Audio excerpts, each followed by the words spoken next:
Hello student, मैं राजविंदर सिंह आप सभी का स्वागत करता हूं आपके अपने चैनल RRS सक्सीड विजन में। हमने जो सैलरी का चैप्टर स्टार्ट किया उसी को आज आगे लेके जाएंगे। हमने कल की क्लास में रिटायरमेंट बेनिफिट पढ़े थे और आज हम पढ़ेंगे प्रोविडेंट फंड का कैसे ट्रीटमेंट होता है। क्लास शुरू करते हैं। शुरू करने से पहले आपसे रिक्वेस्ट है कि इस चैनल को सब्सक्राइब करें और वीडियो को ज़्यादा से ज़्यादा शेयर करें और वीडियो को लाइक करें और वीडियो को पूरा जरूर देखें। जो आज की वीडियो लाई है सिर्फ प्रोविडेंट फंड के ऊपर ही है। Let's start. Treatment of provident fund. Provident fund का ट्रीटमेंट कैसे होता है देखिए। इसका मतलब SPF मतलब statutory provident fund, RPF recognised provident fund और URPF अनरिकॉग्नाइज्ड प्रोविडेंट फंड और PPF पब्लिक प्रोविडेंट फंड। हमने लिखा है यहाँ पे, देखो स्टैट्यूटरी प्रोविडेंट फंड ये तो गवर्नमेंट के लिए बना होता है, गवर्नमेंट एम्प्लॉय के लिए, जहाँ सेमी गवर्नमेंट एम्प्लॉय। और रिकॉग्नाइज प्रोविडेंट फंड जो अदर एम्प्लॉयर होते हैं। अनरिकॉग्नाइज प्रोविडेंट फंड, ये प्रोविडेंट फंड के पास, कमिश्नर के पास तो रजिस्टर्ड हो या ना हो, कमिश्नर ऑफ प्रोविडेंट फंड, लेकिन इनकम टैक्स में रजिस्टर्ड नहीं होना चाहिए। कमिश्नर ऑफ इनकम टैक्स के ऑफिस में रजिस्टर्ड नहीं होना चाहिए।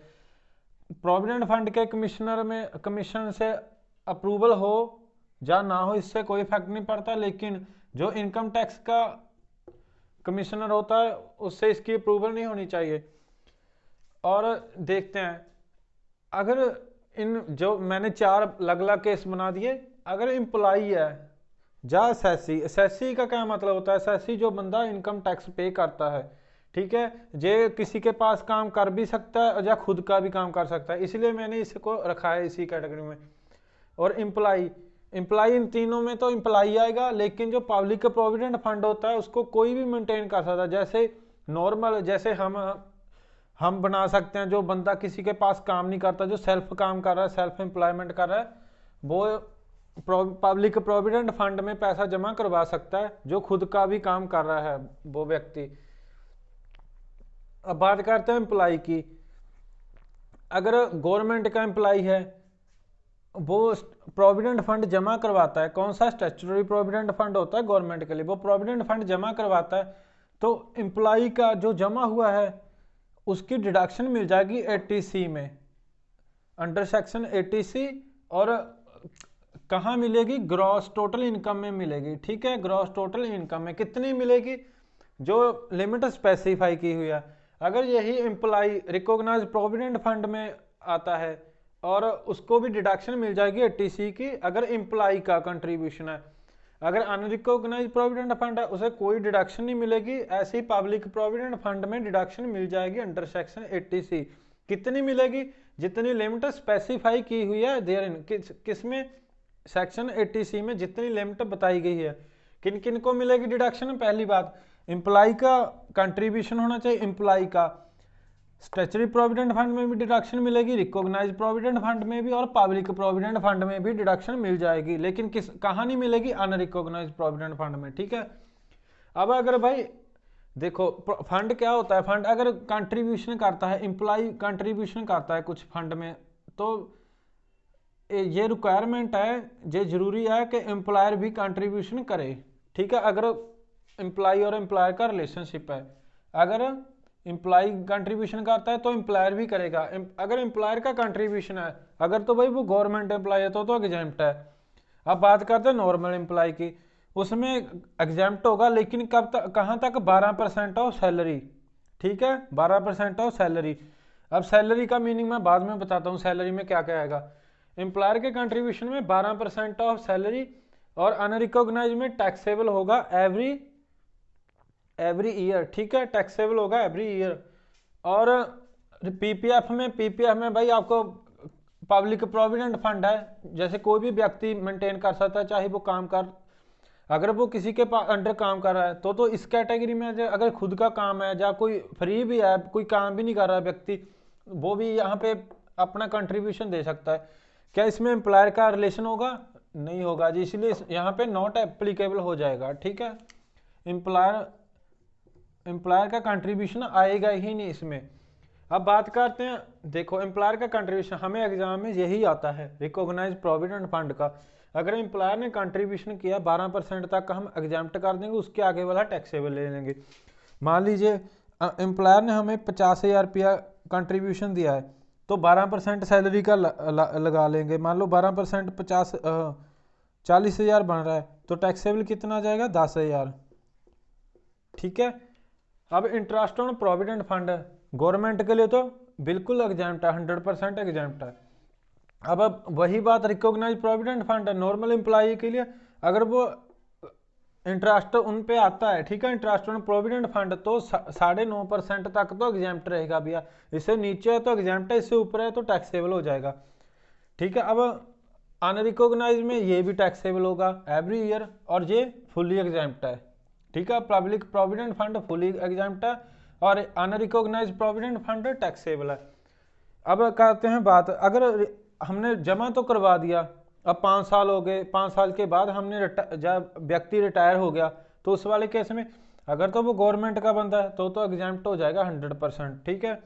जो सेक्शन है 10 सब सेक्शन 11, अगर वो तो गवर्नमेंट एम्प्लॉय है तो टैक्सेबल नहीं होगा, 100% एग्जाम्प्ट हो जाएगा। अगर नॉन गवर्नमेंट एम्प्लॉय था और रिकॉग्नाइज प्रोविडेंट फंड में जमा कराता था, अगर उसने जो जॉब छोड़ी है, कंडीशन लगते हैं इसमें भी, अभी जब हम इकट्ठा पैसा निकालते हैं, अगर उसने जॉब छोड़ी है 5 साल से या 5 साल से अधिक, एक दूसरी अगर उसने रेजिग्नेशन किया है ड्यू टू इल, ठीक है, मतलब वो बीमार हो गया, उसने छोड़ दी जॉब।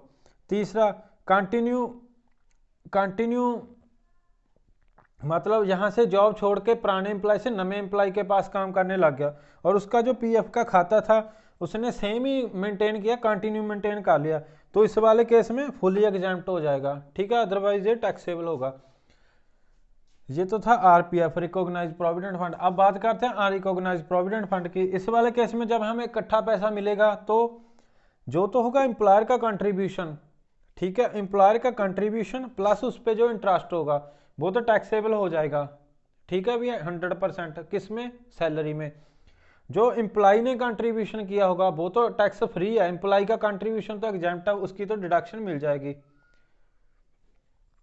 नो डिडक्शन नहीं, एम्प्लॉय के कंट्रीब्यूशन को देखना ही नहीं, इसकी डिडक्शन नहीं देखना ही नहीं है, एम्प्लॉय का कंट्रीब्यूशन को देखना नहीं, उसकी वो हाँ टैक्स फ्री हो जाएगा। और जो एम्प्लॉय का इंटरेस्ट होगा ना, कंट्रीब्यूशन पे इंटरेस्ट, वो कहाँ टैक्सेबल हो जाएगा? इनकम फ्रॉम अदर सोर्स में। ठीक है। अब बात करते हैं पब्लिक प्रोविडेंट फंड की। ये तो हमने मेंटेन किया, लमसम मिलता है तो फुली एग्जाम्प्ट है। जो आपका एग्जाम ऑफ पॉइंट में मेन क्या होता है? मेन तो ये वाला हिस्सा आएगा अकेला, ये वाला। ठीक है, ये वाला आएगा। ये वाला क्या आएगा? अगर एम्प्लॉयर ने कंट्रीब्यूशन किया है एम्प्लॉयर ने, तो 12% तक एग्जाम्प्ट है, और कंट्रीब्यूशन पे जो इंटरेस्ट आया है प्रोविडेंट फंड से वो 9.5% तक एग्जाम्प्ट रहेगा। ठीक है। और अगर एग्जाम में थ्योरी का आ जाता है, थ्योरी का भी उन्होंने इकट्ठा, एम्प्लॉय ने इकट्ठा पेमेंट ले ली, तब कब ले ली? जब वो रिटायरमेंट हो गया, जब टर्मिनेट कर दिया गवर्नमेंट, जो रेजिग्नेशन ले ली, अगर उसने जे कंडीशन पूरी कर दी तो फुली एग्जाम्प्ट है, अदरवाइज टैक्सेबल है। कौन सी कंडीशन होगी? या तो वो 5 साल से या 5 साल से अधिक काम किया हो उस कंपनी में। अगर उसने छोड़ी है जॉब, 5 साल से पहले छोड़ी है, तो क्या कारण होगा? अगर वो बीमार हुआ इसलिए छोड़ी, दूसरा पॉइंट। ठीक है। अगर वो बीमार हो गया इसलिए जॉब छोड़ दी, या तो उसने 5 साल पूरे किए हों या 5 से अधिक, या दूसरा पॉइंट अगर 5 से पहले छोड़ता है तो बीमारी के कारण, और तीसरा पॉइंट अगर उसने 5 साल से पहले छोड़ दी लेकिन उसने नए एम्प्लॉयर को ज्वाइन किया और वही खाता प्रोविडेंट फंड का कंटिन्यू करने लगा, तो इन तीनों वाले केस में फुली एग्जाम्प्ट हो जाएगा। ठीक है। ये मेन था। अब यही स्टैट्यूटरी प्रोविडेंट फंड है, इसकी डिडक्शन मिल जाएगी एम्प्लॉय की, और उसके बाद ये टैक्सेबल होता ही नहीं, चाहे एम्प्लॉयर का कंट्रीब्यूशन है, इंटरेस्ट है, और चाहे इकट्ठा पैसा मिलता है, बस हमें डिडक्शन मिल जाती है। अब अनरिकॉग्नाइज प्रोविडेंट फंड में एम्प्लॉय का कंट्रीब्यूशन हुआ, कोई डिडक्शन नहीं। उसके बाद employer contribution taxable every year, interest भी टैक्सेबल होगा। और उसके बाद जो इकट्ठा पैसा मिलता है, जो तो एम्प्लॉयर का कंट्रीब्यूशन है, एम्प्लॉयर के कंट्रीब्यूशन में क्या आ जाएगा? इंटरेस्ट भी आ जाएगा प्लस उसका कंट्रीब्यूशन भी आ जाएगा। ये तो हो जाएगा इनकम अंडर हेड सैलरी में। अदरवाइज दूसरा जो एम्प्लॉय का इंटरेस्ट होगा वो इनकम फ्रॉम अदर सोर्स, और पब्लिक प्रोविडेंट फंड में एम्प्लॉयर एंड एम्प्लॉय का रिलेशनशिप नहीं होता, इसलिए पहले एम्प्लॉय अगर एसआईसी आप खुद कराता है तो उसको डिडक्शन मिल जाएगी 80C में। डिडक्शन कहाँ मिलेगी? ग्रॉस टोटल इनकम में, ठीक है। और एम्प्लॉयर का कंट्रीब्यूशन तो होगा ही नहीं, नॉट एप्लीकेबल, और इंटरेस्ट मिलेगा फुली एग्जाम्प्ट, और पैसा इकट्ठा मिलेगा वो भी फुली एग्जाम्प्ट। ये हमने आज किया है ट्रीटमेंट ऑफ प्रोविडेंट फंड। इस वीडियो का मकसद ही यही था भी आपको एक अलग से वीडियो बनाएं जहाँ पे आपको ट्रीटमेंट प्रोविडेंट फंड का ही ट्रीटमेंट बताया जाए। सो आई होप आपको ये वीडियो अच्छी ही लगी होगी और अच्छे से समझ भी आ गया होगा। आप इसको ये तो एग्जामिनर पे ऊपर डिपेंड है, अभी वो इस क्वेश्चन को थ्योरी में पूछता है या न्यूमेरिकल में। अगर वो थ्योरी में भी पूछता है, ये तो स्टैट्यूटरी प्रोविडेंट फंड होता है जो 1985 में हुआ था प्रोविडेंट फंड में एक्ट। ये मिसलेनियस प्रोविडेंट फंड प्रोविजन है, miscellaneous provident fund provision, miscellaneous provident fund provision act इसके अंडर आता है, ठीक है। अब ये तो एग्जामिनर के ऊपर डिपेंड है अभी ये थ्योरी में लेता है या न्यूमेरिकल में। आई होप आपको ये क्लास अच्छी लगी हो। सो हम बस हमारा जो सैलरी का चैप्टर था वो लगभग कंप्लीट ही हो चुका है। बस हम जो कल क्लास लेके आएंगे उसमें हमने सिर्फ आपको एक तो सैलरी का मीनिंग बताना है, भी सैलरी का मीनिंग क्या होता है, एग्जामिनर पूछ लेता व्हाट इज सैलरी, वो मीनिंग बताएंगे, और एक बताएंगे परक्विजिट का meaning, what is the meaning of perquisites, ठीक है। इस वाले केस में क्या है, सैलरी का मीनिंग क्या होगा, बेसिक सैलरी आ जाएगी plus dearness allowance if forming part of retirement benefit plus turnover if percentage, ठीक है, परसेंटेज वाली टर्नओवर, ठीक है। सो मिलते हैं अगली क्लास में। अगली क्लास में हमने बस ये 2 टॉपिक ही थ्योरी के हैं, 2 टॉपिक ही करवाने, ज़्यादा से ज़्यादा 5 या 10 मिनट की वीडियो होगी, 5 मिनट इसके होंगे 5 मिनट इसके, बहुत छोटी सी वीडियो होगी। उसके बाद सैलरी का चैप्टर स्टार्ट है ना, सैलरी का चैप्टर कंप्लीट हो जाएगा।